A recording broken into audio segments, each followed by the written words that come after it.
Hey, welcome back to the channel. Today we're actually going to get on to something that we haven't got onto in a long time. That'll be the Wagoneer. This is a 1989 Grand Wagoneer. A little while ago I had some transmission problems. I went in, tried to fix that. Still got some other issues, but I'm slowly working through them. But I haven't really had that much motivation because I got the CJ, I got the Tacoma, I got the Dodge, I got upstairs project, which I'm going to show you that here in a little bit. But today I'm just going to start working on it and just trying to knock out a couple things that I've been trying to do for a while.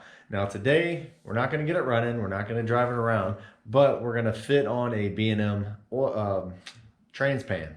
Now this thing is a lot deeper. It is going to hold a lot more oil. I'm not really too concerned about that. The biggest thing is that I'm tired of it leaking. No matter how much RTV, no matter how many gaskets, no matter whatever, it always leaked. Drove me crazy. So what we're going to do today is actually install the pan. Now I'm pretty sure you understand how to install a pan. You take some bolts off, you put some bolts in, boom, you got yourself a new pan. But I ran into a problem that I figured I will let you all know what you have to do to be able to put this pan in there. So first of all, let's crawl underneath, get the light on so you can see, and see what this pan looks like, because she's pretty nice, I have to say. All right, let's go. Alrighty. All right, welcome to underneath the Grand Wagoneer.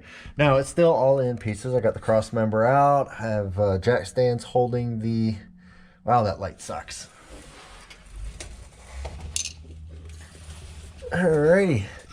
Now, as you can see, I'm still missing a lot of things. I got my jack stands holding everything up. Cross member's out. It's supposed to go right there. But yeah, there she is. There's the pan. So it is a lot deeper than the original one, because the original one was only about that big. Now this actually fits a lot lower. Now the size of the flange here is basically what I'm trying to go after, because it is huge. It's all aluminum. It's going to get up there, and hopefully, cross my fingers, it's not going to leak. Now the big problem that I had was that when I put the cross member on, boom, it was hitting the fins in the back. Now this particular trans pan, well, it actually fits a lot of 727s. Well, this one right here is a 727, which would be four-wheel drive, and the cross member is in a different location. On a two-wheel drive, it's a lot further back, so you don't have to worry about that. So this should be able to work for you. But on a Grand Wagoneer, gonna have the problem. So I'm gonna put the camera down. I'm gonna go get the cross member and put it in just to show you what I'm talking about. Alrighty. So basically the cross member goes in like so. Oops, on that side of it. And boom, it hits it. Boom, boom, boom.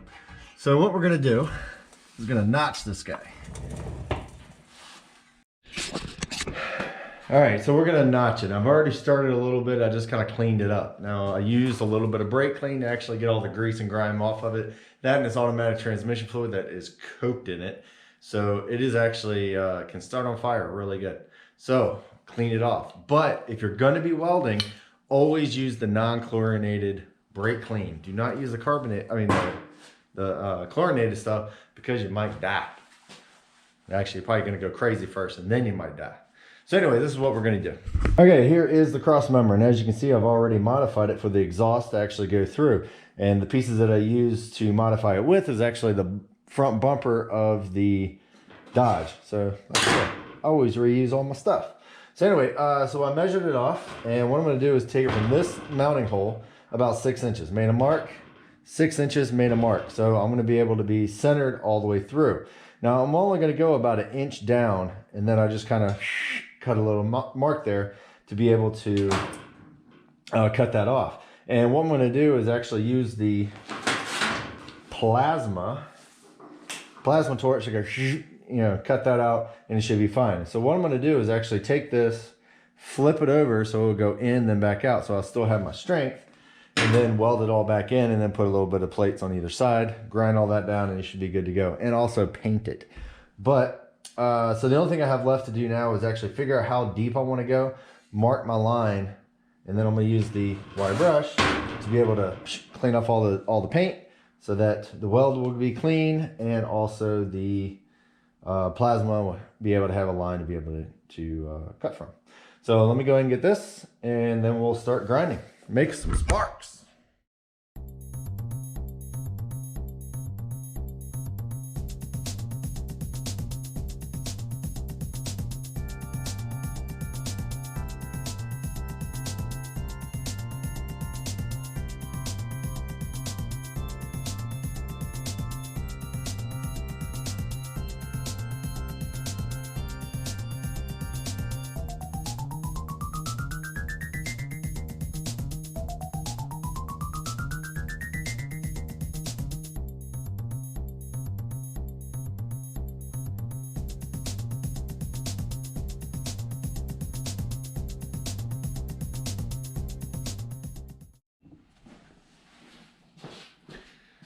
All right, so I just cut a giant hole in it. But hey, I'm gonna give you some advice. This is a little tip for you. When you're cutting stuff like this, measure it one more time. Oh, apparently I can't read a tape measure because I needed to cut more off. So basically what I did, all right, so I just went all the way down to the actual flange. Well, where it starts to curve up. I just use that as a guide, blew through that, and that gives me plenty of room. Now here's my problem. Now I have to take these two pieces and stitch them together. It's not exactly what I plan on doing, but I kind of need it. I screwed it up, and I wasn't going to cut that out of the video because everybody makes mistakes. And now we just have to go through the process of fixing them. So anyway, I'm going to stitch these together, and when you come back, we'll be able to invert it and actually put it on this. And then we can put it in and just see if it actually works. I doubt it, but hey, we're going to find out. Stay tuned.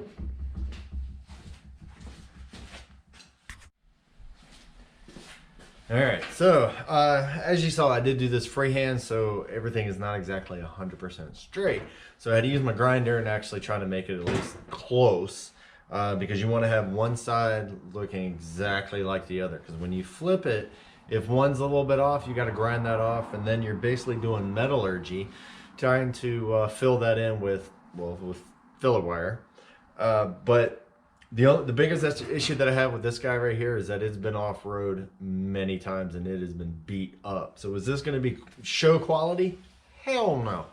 Sorry, heck no. But it is going to be underneath, and I'm not going to be able to see it from the driver's seat. So what I'm going to do now is actually I've already stitched the piece back on there that I kind of oopsed on. So then I'm going to take my magnets, stick it on there. And then we're going to place that in there. So the procedure that we're going to do here is that I'm going to hold it up there. I'm going to put a little tack. I'm going to go a little bit further, put a little tack. And if I need a grind, weld, cut, bend, hammer, whatever, then I'm going to do that to be able to get it a little bit closer. Now, like I said, this thing has been off-road many times. It is all beat up and bent. So it's not going to be 100%, which is okay. I just want to have the strength back in there because I'm all about practicality, not about beautiness, as you can see. Anyway, let's go ahead and stitch this in there and check it out. Let's go. Let's shoot some more sparks. I know that's what you guys like anyway.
All right, she is in there. She's not coming out anytime soon. She has been welded. Now, this is what I'm actually dealing with, and I probably should have maybe straightened that out before I actually welded it in, but hey, it's gonna be all right. It's an off-road vehicle, right? So what we got to do now is actually fill in these holes in the side. I got some scrap over there. I'm just gonna zip it right out and then place them in there, weld it in, and then this will be good as it's gonna be. Don't forget to spray paint it or just paint it, put some kind of coating on there to be able to keep it from rusting. This is bare steel now, and it is not going to be pretty. So yeah, I'm gonna go over to the scrap pile and find me some scrap. Stick it in, make it good.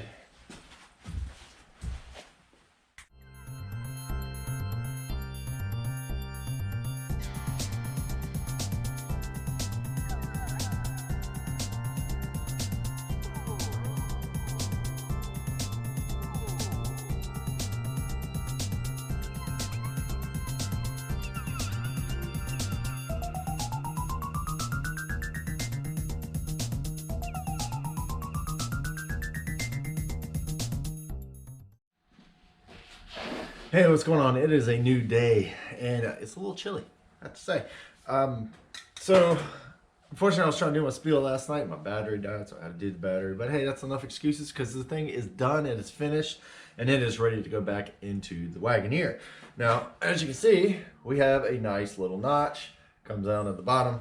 Now, is it going to win best in show? No, it's not. Not at all. I mean, I could sit here and machine finish it and metal finish it, whatever you want to call it. But I'm not going to do that because it's underneath the truck, and don't really care that much. Anyway, but it is strong. It is up there. I did have to use some of the C channel that I had for the side, which actually turned out really well. I was able to use my plasma cutter again, which I love that thing. Oh my gosh, I love that thing. I love my welder. I love my plasma cutter. And if All right, so quick tip about putting on the pan. I tried to film this underneath the truck, but it was a little hard to see, a little hard to hear. So I'm gonna do it right here. When you go around, finger tight all your bolts. All right, set your torque wrench to about 5 or 6 pounds, whatever the lowest that it can actually go. Go all the way around. Bring it up to 10, go all the way around. And then the final one, go up to 12 and go all the way around. Don't do anything more than 12, because if you do more than 12 foot-pounds of torque on each one, you basically squish out the gasket and then it's gonna leak.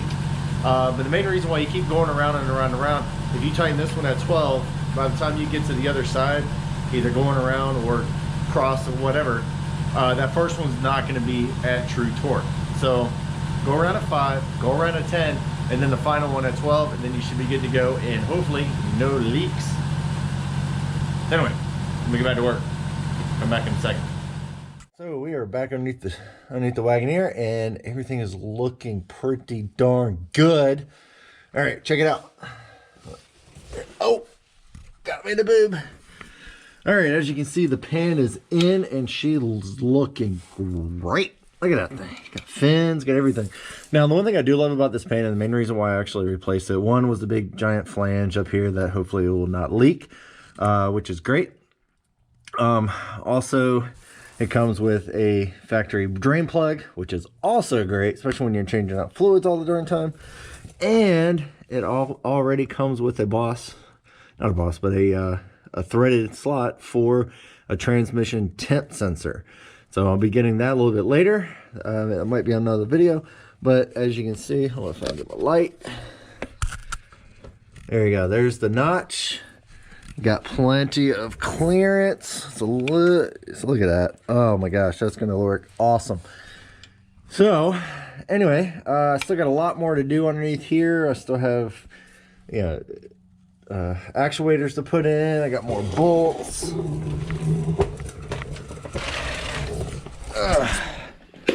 And then there's parking brake.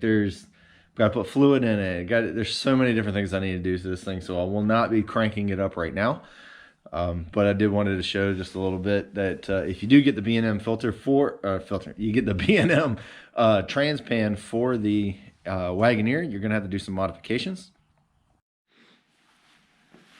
Man, these GoPros are driving me bonkers. I'm having to redo the ending part because it froze up again. Well, hopefully you understand a little bit about what we did here today about putting a new trans pan on a Grand Wagoneer. The B&M filter I did it again. The B&M trans pan that I picked up, maybe there's one that's specifically made for the four-wheel drive. I don't know. I didn't look at it that closely. I just ordered one, and it took me so long to put it in, I couldn't send it back. So I had to adapt and overcome. But if you do grab this one, there is some modifications. It's not that bad. I mean, you don't even have to have a plasma cutter. It does make life a lot easier. You can do it with a cutoff wheel, a saw, or whatever, and it works out great. I'm sure there might be even some aftermarket cross members that you can use. I just use what I got. So anyway, hopefully that helps. We'll catch you guys next time. We got some more modifications to do with the old Wagoneer, but the first modification is just to get it up and running. It's driving me crazy. But anyway, check out all the other videos. We got like 170 some videos out there, so go ahead and see what you like, see what you don't like. Let me know what you like and what you don't like. So anyway, take it easy, have fun, enjoy yourself, and always remember, if it doesn't fit, make it fit. Later.